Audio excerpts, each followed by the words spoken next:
It's July 25th here in Seoul, and I'm Kim Dami. We begin with these stories making the headlines at this hour. Starting with the first sit-down between President Yoon and the new leadership of the ruling People Power Party.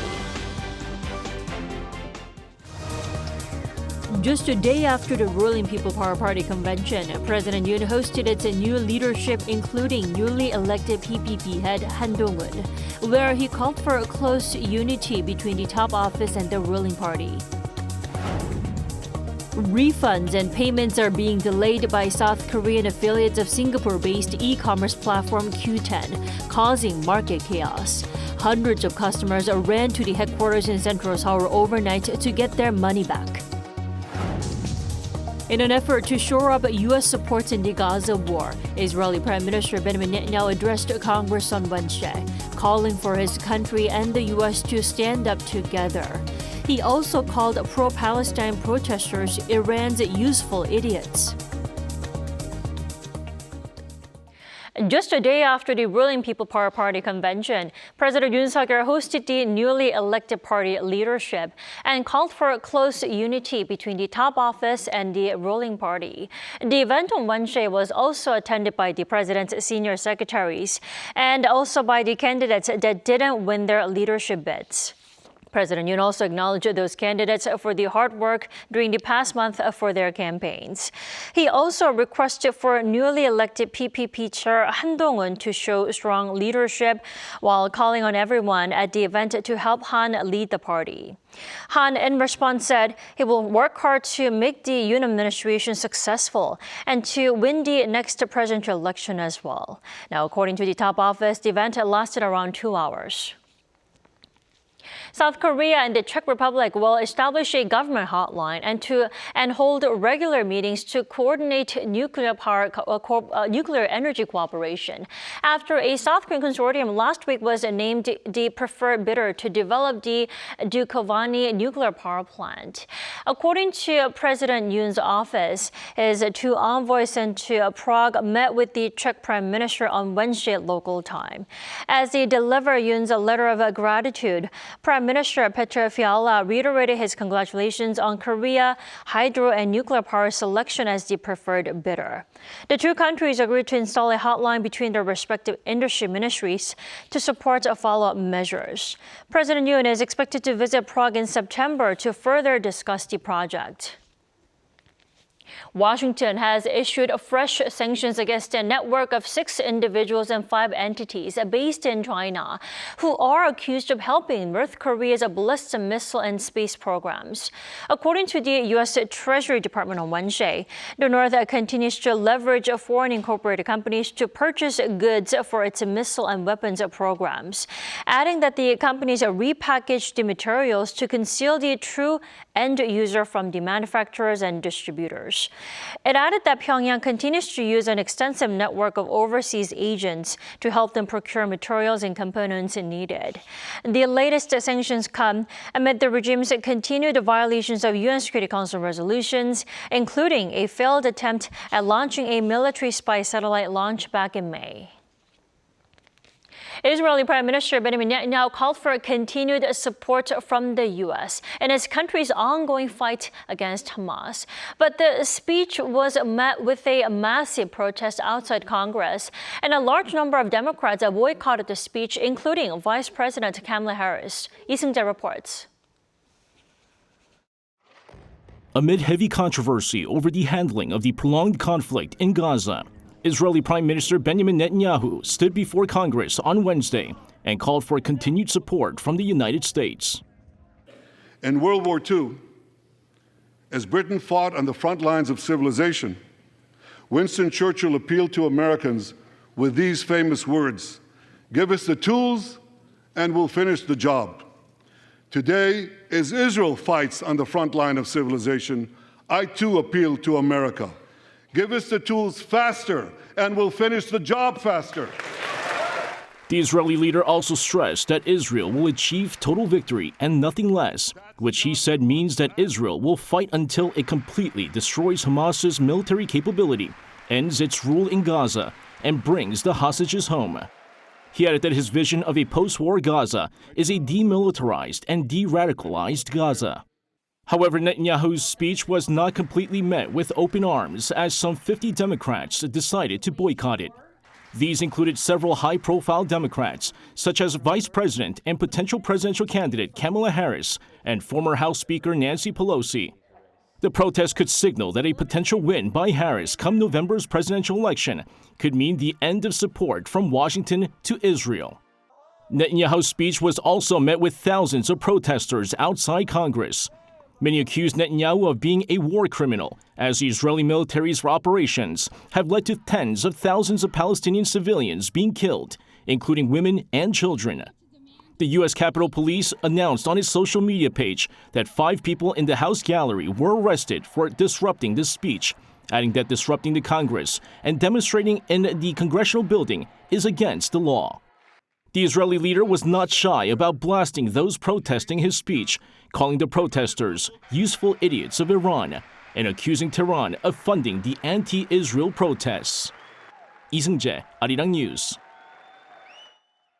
So Netanyahu is making his first overseas trip to Washington, D.C. since the Israel-Hamas war broke out last October.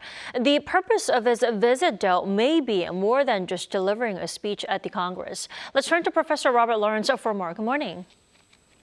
Good morning. Thank you for having me. Thanks for joining us. Now that U.S. President Joe Biden is out of the presidential race, Professor, do you think Biden has less pressure to convince Netanyahu to halt the offensive in Gaza? No, I wouldn't say as less pressure. I don't think him dropping out of the race is going to affect his stance on the Israel-Gaza war too much, to be honest. I think he's going to continue to push for a ceasefire and end to those hostilities and the return of hostages. While he doesn't have to seek votes anymore himself, he's still very much in the campaign to help Kamala Harris defeat Donald Trump in November. So convincing the Democratic youth vote to come out and vote for Kamala Harris, with that demographic, the Israel-Gaza war is a big issue. So I think it's going to be a campaign strategy to help Kamala Harris to continue what he's doing right now. On top of that, I would also say that he has no desire to see a repeat of 1979, when then President Jimmy Carter couldn't fix the Iran hostage situation, and then Ronald Reagan came in and fixed it immediately. So in order to secure his legacy and to help Vice President Harris win, I think he'll continue pushing Netanyahu to end the war and return the hostages, get the hostages returned. And what's interesting is that right after meeting with Biden at the White House on Thursday, Netanyahu is heading to Florida to sit down with former U.S. President Donald Trump. Now, before we dissect the significance of his back-to-back trips, let's first talk about the relationship between Netanyahu and Trump. Haven't they come a long way in terms of their friendship? They have. They've had quite a relationship over the years. So, Donald Trump was self-proclaimed history's most pro-Israel president. And I think Netanyahu said that, Israel had never had a better friend in the White House. He was a very staunch, advocate of Israel in the region and globally. For example, he moved the U.S. Embassy to Jerusalem. He recognized the Golan Heights as part of Israel. He got out of the JCPOA. He defunded international organizations he believed to be anti-Israeli, and of course the Abraham Accords.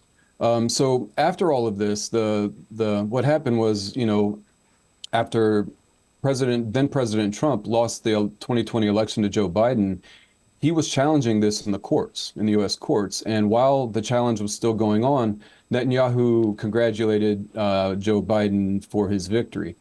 Trump took this personally as a very, as a stab in the back. It was disloyal, and he had some very choice words to say about Netanyahu. Since then, he's been openly critical of Netanyahu's execution of the war and, the security lapse that led to October 7th. But it seems like now both men seem eager to bury the hatchet, to move forward and stop looking in the past. So Biden looking to keep his legacy and Trump looking to win the election. What's on Netanyahu's mind? I mean, why is he meeting Biden and Trump one after another? Right. Well, I mean, Netanyahu is extremely Washington savvy. He understands how politics work in the Beltway. You know, he, as I think your newscast mentioned, he was invited to come and speak to a joint session of Congress, which he did this morning. You know, he came there to shore up Republican support, to stop the bleeding in the Democratic Party.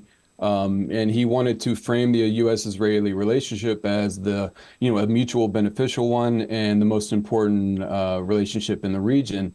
And he wants to, of course, make Israel's fight and the U.S. fight the same, right? They're one and the same, essentially, the way he wants to frame everything. Then he's going to meet with Biden and Harris tomorrow and fly down to Mar-a-Lago to meet with Trump on Friday. So in short, he's hedging his bets. He wants to make sure that Israel's going to have a working relationship with the legislative branch, the executive branch, no matter who wins the election in November. And he's doing this while demonstrating his statesmanship in the international arena for his detractors back home, of which there are many. He's under a lot of heat domestically back home in Israel right now. Definitely. And you've underlined this. Trump has presented himself as a pro-Israel, even, pointing out that he moved the U.S. embassy to Jerusalem. He's also criticized Biden for being not too supportive enough for the war-torn country, well, Israel. But does that mean more U.S. aid will come under another Trump administration? Well, I mean, I wouldn't say more financial aid. He'll stick with the 3.8 billion annually given to Israel. That will be up for renewal in 2026, I believe. So I think he will be more of a steadfast supporter of Israel. Like Netanyahu said in his speech, he wants more munitions to finish the job faster. Trump may do that, for example, and reverse the export denial of 2,000-pound bombs that Biden has done since May. However, I would say that Trump wants to end this war very quickly, and he wants the American hostages especially returned home immediately. So if that's not done, if he were to win the election, if that's not done by the time he takes office, I think he'll pressure any and everybody he has to with maximum pressure to make that happen. As far as his initiative overall as a president might be, I think he sees all of the, global conflicts or global instability. He sees this as a result of perceived American weakness under the Joe Biden administration. He's repeatedly said that Putin wouldn't have invaded Ukraine the way he did, and Hamas would not have done what they did on October 7th if he had been president. His overall plan, I think the peace through strength initiative he had in his first administration will come back again. We'll see that again if he's reelected. Well, I have to ask you, what about U.S. Vice President Kamala Harris? I mean, what would a Harris presidency mean for Netanyahu and his country? So there's a lot to unpack here, okay?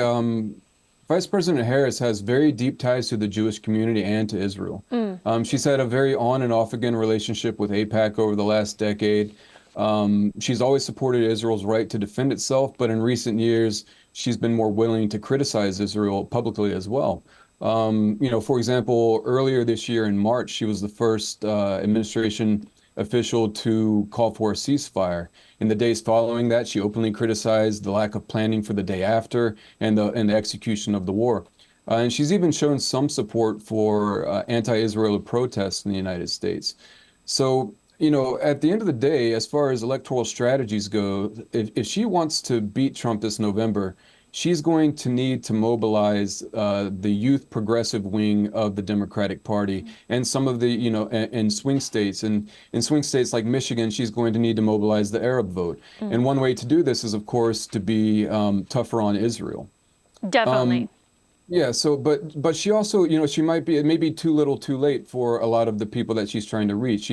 She runs a risk of chasing two rabbits and catching neither, as they say. How would that administration look if she wins on the back of the youth progressives? Of course, they're going to expect her to deliver. But campaigning and governing are very different. I would argue that, if she were to win, her administration would likely be to the left of Biden, but I don't think it would be too drastic. I don't think she would abandon Israel as a key ally in the region or anything like that. Professor Lawrence, thank you so much for your time and sharing your insight to this morning. You have a lovely day.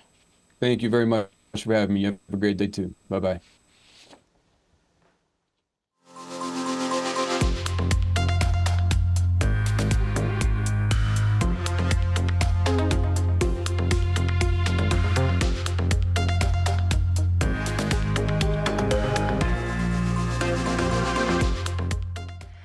E-commerce retailers TMON and Wemakeprice are seeing major payment delays, causing chaos for their customers.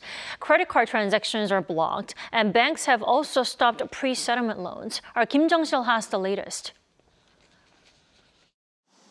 When it fell fast. The fourth and fifth largest e-commerce retailers in the country, TMON and Wemakeprice, both subsidiaries of Singapore-based platform Qoo10, are making headlines for payment delays and being unable to give refunds to customers. TMON's headquarters in Gangnam has its windows covered with blinds, and few people are going in and out of the building. Hundreds of customers visited the headquarters of TMON and Wemakeprice as the news made headlines since Wednesday over the payment crisis. TMON and Wemakeprice make their money by enlisting sellers such as travel agencies on their websites. Through advertising, promotions, and discounts, and the ease of being able to compare similar products at once, they attract customers who pay for these products through TMON and Wemakeprice rather than paying the seller directly. The websites then take a commission and give payments to sellers the following month. Payments for transactions in June were due by mid-July, but sellers are still yet to receive those payments. Since credit card transactions are blocked, anyone who made purchases through their credit card must contact the retailers directly and ask for refunds. The news broke out as customers shared their experience online of canceled plane tickets and tour packages as the holiday season approached. TMON stated that it aims to get operations back to normal as quickly as possible. The Wemakeprice CEO also came to the headquarters early Thursday and promised refunds. As of last month, TMON, Wemakeprice, and other Qoo10 subsidiaries had a combined total of 9 million users. Industry experts estimate that the damage will exceed 100 billion won, or about $72 million. As the fall of e-commerce retailers severely affects citizens, an official at the presidential office told reporters that the office is closely monitoring the situation and is reviewing measures with financial authorities. Kim Jong-sil, Arirang News. President Yoon has appointed former Vice Finance Minister Kim Wan-sup as the new Minister of Environment. The top office said the South Korean leader gave the green light on Wednesday to the National Assembly's confirmation hearing report earlier in the day. Kim is a Korea bureaucrat known to be an expert in budget planning. He has worked on various environment-related projects, such as introducing Korea's first compressed natural gas buses. Now, just one day left before the ceremony of Paris Olympics begin. The South Korean badminton team currently has its strongest squad ever. Our Choi Soo-hyung tells us more. Since the 1992 Barcelona Olympics, South Korea has been one of the dominant countries in badminton, winning a total of 19 medals, including 6 golds. However, in the 2010s, many star players retired at the same time, leaving behind relatively young athletes. As a result, the Korean badminton team won just 1 bronze medal each during 3 consecutive Olympics. However, thanks to the newly replaced generation, a new golden era has come for the team. At last year's Hangzhou Asian Games, the team won a total of 7 medals, signaling a resurgence. The gold medalist in women's singles at the Hangzhou Games and current world number 1, An Se-young, is the top contender for a title in Paris. This year, she has won 3 out of 7 open matches. Her biggest rival is China's Chen Yufei. An is determined to show her best performance on the Olympic stage. Preparing for the Olympics has been incredibly challenging. Given the immense support and attention I received, I realized the only way to give back is through my performance. So I focused solely on overcoming my injury and perfecting my badminton skills. In women's doubles, Lee So-hee and Baek Hana are also strong gold medal contenders. They won the prestigious All England Open Badminton Championships for 2 consecutive years and also clinched the Asian Championships this year. In mixed doubles, Seo Seung-jae and Chae Yu-jung are aiming for Olympic gold. They won the World Championship last year, and both being left-handed, they believe their powerful smashes and unique playing style give them a strong advantage. In badminton, a left-handed combination is rare and considered unique. When playing against right-handed opponents, the variations in our shots are very different and can be quite powerful. The South Korean badminton team, aiming for at least 2 gold medals, will begin their matches on the 27th. Cha Hyung, Arirang News.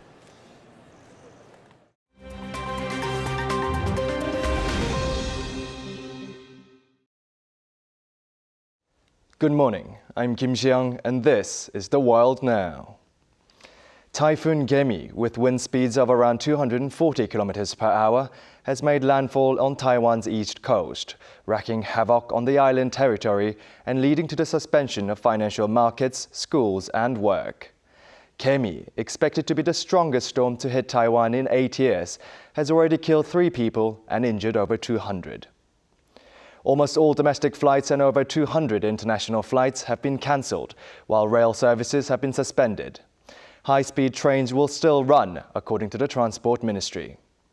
The authorities are reported to have around 29,000 soldiers on standby for relief efforts, while over 8,000 people have been evacuated from areas at high risk of landslides. While Gami didn't make landfall in the Philippines, the storm's outer winds en route to Taiwan have already killed 13 people there, as it exacerbated already severe floods and landslides from high monsoon rainfall. Typhoon Gami is due to reach China late on Thursday or early Friday. Germany's Interior Ministry said it had placed a ban on the Islamic Center Hamburg and its subsidiary organizations on Wednesday for allegedly pursuing radical Islamist goals and supporting Iran and Hezbollah. Interior Minister Nancy Faeser said that she banned the Islamic Center as it was promoting Islamist extremist totalitarian ideology in Germany, and that this Islamist ideology is opposed to human dignity, women's rights, an independent judiciary, and our democratic government. Faeser added that the ban was not an act against a religion. The ministry stated that 53 of the organization's premises in 8 German states were searched early on Wednesday under a court order. It also added that the IZH promoted anti-Semitism and acted as a direct representative of Iran's supreme leader, seeking to bring an Islamic revolution in Germany. 4 Shiite mosques were closed as a result of the ban, including the Hamburg-based IZH and its subgroups in Berlin, Frankfurt and Munich. A passenger plane crashed soon after taking off from the Nepalese capital, Kathmandu, killing 18 of the 19 people on board. The authorities say that the pilot was the only survivor of Wednesday's crash. The Saudia Airlines regional passenger plane that crashed and caught fire was en route to the Himalayan tourism hub of Pokhara, carrying mostly company employees, including technical staff and 2 crew members. According to Nepal Civil Aviation Authority, the 50-seater Bombardier CRJ-200 aircraft took off shortly after 11 a.m. local time from Kathmandu's Tribhuvan International Airport before turning right and crashing into the eastern section of the airport. The Aviation Authority confirmed that 18 Nepalese and 1 Yemeni national were on the plane. The only survivor from the crash, the aircraft's pilot, was rescued from the debris and taken to hospital, where he was confirmed to be not in any danger. Tribhuvan International Airport was closed for several hours but was able to reopen later. Nepal is prone to aircraft crashes due to both insufficient training and maintenance of the aviation industry and the country's treacherous terrain. Residents of Salt Lake City in Utah cheered in the early morning hours of Wednesday after the International Olympic Committee announced the city as the host of the 2034 Winter Olympic and Paralympic Games. The U.S. city hosted the 2002 Winter Games, won 83 votes out of the 89 at the IOC session after being named the preferred choice in June. Salt Lake City's bid committee leader, Fraser Bullock, said that we are ready. Everything is in place, adding that the city's human capital goes beyond our physical assets and that as great as our venues are, our people are even better. Salt Lake City initially sought the 2030 Games spot, but was scrapped its plans as it was too close to the 2028 Summer Olympics in Los Angeles. The 2030 Winter Games were awarded to the French Alps.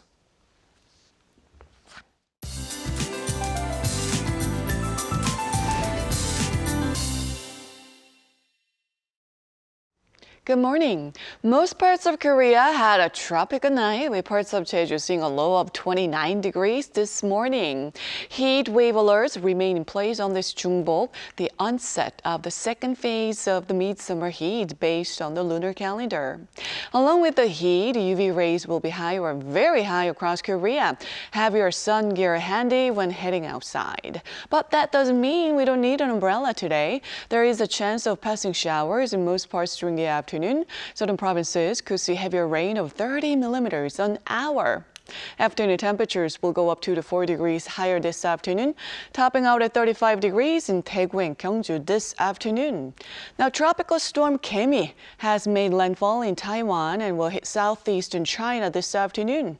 And due to Gaemi, Korea's south coast and Jeju will see downpours tomorrow and Saturday. With that in mind, let's take a look at the international weather conditions.